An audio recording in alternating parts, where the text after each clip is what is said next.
پاک دامنه جینۍ به څنګه پیژني او د دې څه نشانیانې دي په دې ویډیو کې در سره هغه نشانیانې شریکوم. ویډیو تر اخره پورې وګورئ. کتونکو که په ننني دور کې موږ وګورو نو ډېرې داسې جینکۍ شته چې هغوی کردار ډېر زیات خراب دی، په سوشل میډیا باندې د خپل جسم نمایش کوي او نور هم داسې غلطې حرکات کوي. نو دغه معلومات ضروري ګڼم چې تاسو سره شریک کړم چې یو پاک دامنه جینۍ به څنګه پیژنئ. ویډیو تر اخره پورې وګورئ. پاک دامنه جینۍ هغه ده چې نه صرف ظاهري حیا او پرده وکړي بلکې د خپل زړه نه هم صفا وي او پاکه وي. په اسلام کې د ښځې عزت او حیا له ډېر لوړ مقام ورکړی. د پاک دامنې جینۍ نه صرف د هغې کردار د هغې آینه وي بلکې په راروان وخت کې یو نیکه ښځه او یو بهترینه مور جوړیدی شي. پاک دامنه جینۍ به همیشه د خپلو کپړو او د پردې خیال ساتي. هغه پیږي چې حیا پرده د ښځو زیور دی. پاک دامنه جینۍ چې چا سره خبرې کوي سر به ښکته وي، د هغې په سترګو کې شرم او حیا وي،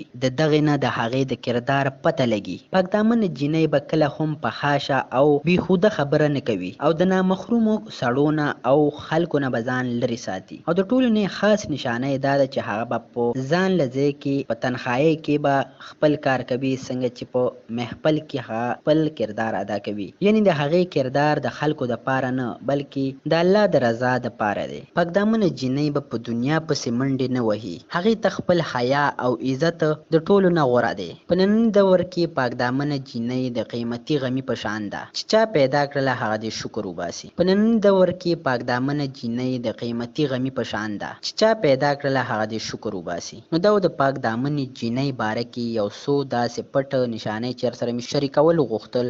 که دغه معلوماتي ویډیو ستاسو خوښه شوې ویډیو لایک کړئ.